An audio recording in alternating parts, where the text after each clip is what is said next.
Nous restons toujours sur le FESPACO. Nous avons rencontré Michel Kouyaté de Cordia Production, oui, qui nous fait une très belle analyse et les chances du Cameroun pour les talons d'or de Yenega de tout à l'heure. Nous avons dans les talons d'or de Yenega deux films en compétition. Hein. Il y a The Planta Plantation et puis il y a le film de notre consoeur qui vit en Belgique, qui est aussi très attendu et très apprécié, qui a été très apprécié.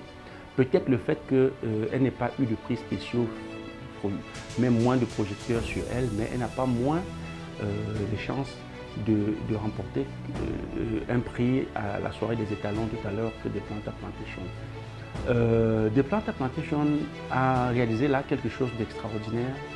Vous avez parlé depuis 10 ans, non, je vous dirais, je pense depuis même la création du FESPACO.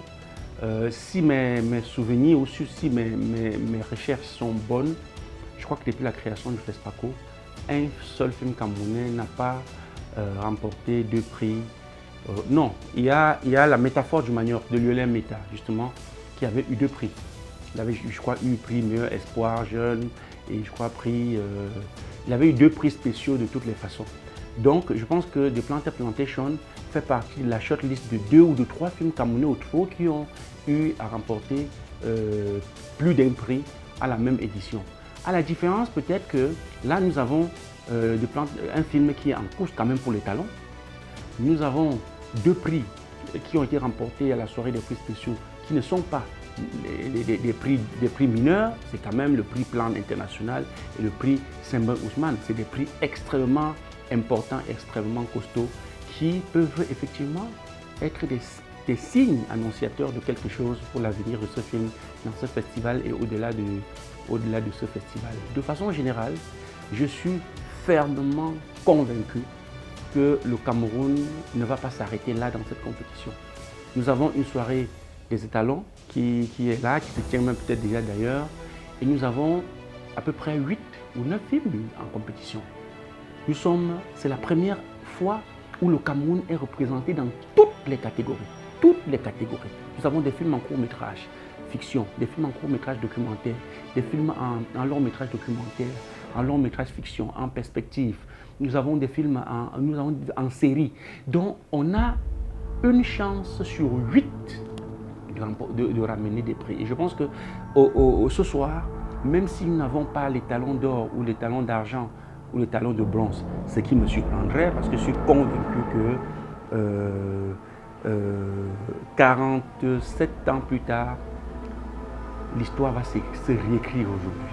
47 ans plus tard, après Djikonguetpa en 1976, l'histoire va s'écrire de nouveau aujourd'hui. Donc même si cette histoire ne s'écrit pas telle que nous le voulons et telle que nous le souhaitons, je suis convaincu qu'on ne pourra pas rentrer sans avoir d'autres prix de meilleure interprétation, de scénario, des prix de collaboration artistique ou de collaboration technique.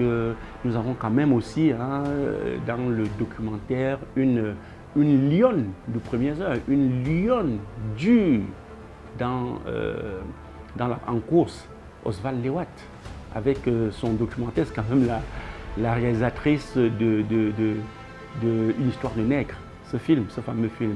Donc on a toutes les chances, on a toutes les chances.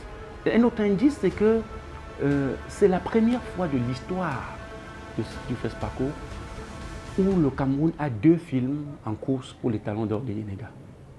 Et il faut noter que dans ce FESPACO, il n'y a que 2 pays qui ont 2 films en course pour les talons d'or. C'est le Cameroun et la Tunisie. Donc il y a tellement d'éléments indicateurs qu'on ne comprendrait pas comment est-ce qu'on rentrerait ce soir sans au moins les talons de bronze en long métrage fiction ou alors des prix dans les autres catégories. Nous avons 2 films en perspective. Ça c'est inédit, hein? C'est inédit. Nous avons 2 longs métrages en perspective. C'est incroyable de toutes les façons.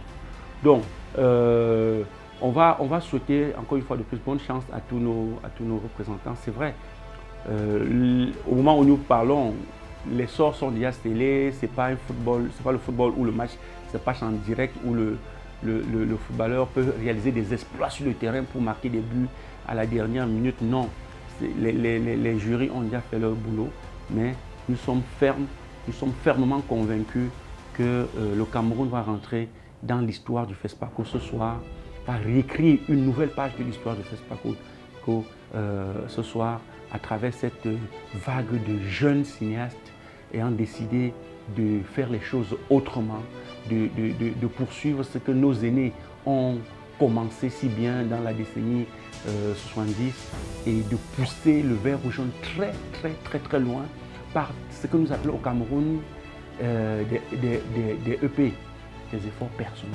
Ça, il faut le noter. Tous ces jeunes qui sont au Burkina en train de défendre les couleurs du 237 sont des jeunes qui sont en mode effort personnel. La plupart de ces films, c'est des capitaux privés, c'est des productions personnelles. Que ce soit Vengeance de Simon Williams, que ce soit Planta Plantation, que ce soit, on a encore quoi, que ce soit le film de Lionel Meta, que ce soit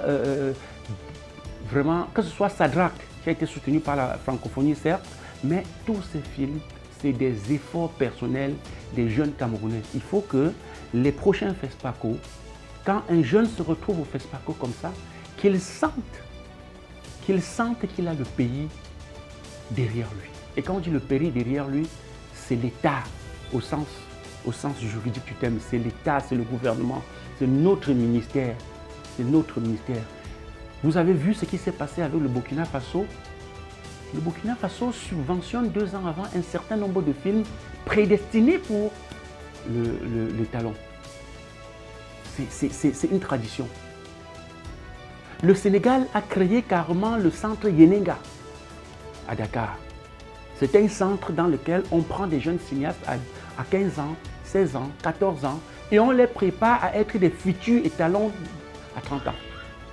C'est-à-dire que c'est comme Clairefontaine en France.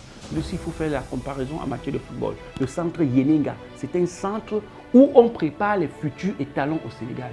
Vraiment, il faut que notre État, notre gouvernement, notre ministère du Cameroun porte notre cinéma, porte nos cinéastes. Porte nos cinéastes. Nos cinéastes sont au Burkina comme des orphelins. Comme des orphelins. Il n'y a même pas, comme les années antérieures, un semblant de délégation officielle qui peut accompagner ces jeunes, qui peut les applaudir, qui peut dire « Ok, le pays est devant vous » ou alors selon les autres instructions du très haut, on est là, on vous soutient. Les jeunes sont là, ils se battent, ils soulèvent le drapeau, ils font ce qu'ils peuvent faire. Et je suis certain que dès qu'ils vont poser les pieds au Cameroun avec les trophées, ce sera la récupération. Bon, mais ce n'est pas grave. Même s'il y a récupération, il n'y a pas de problème. Le plus important, c'est que le Cameroun fasse flotter son drapeau sur le ciel de Ouaga cette année.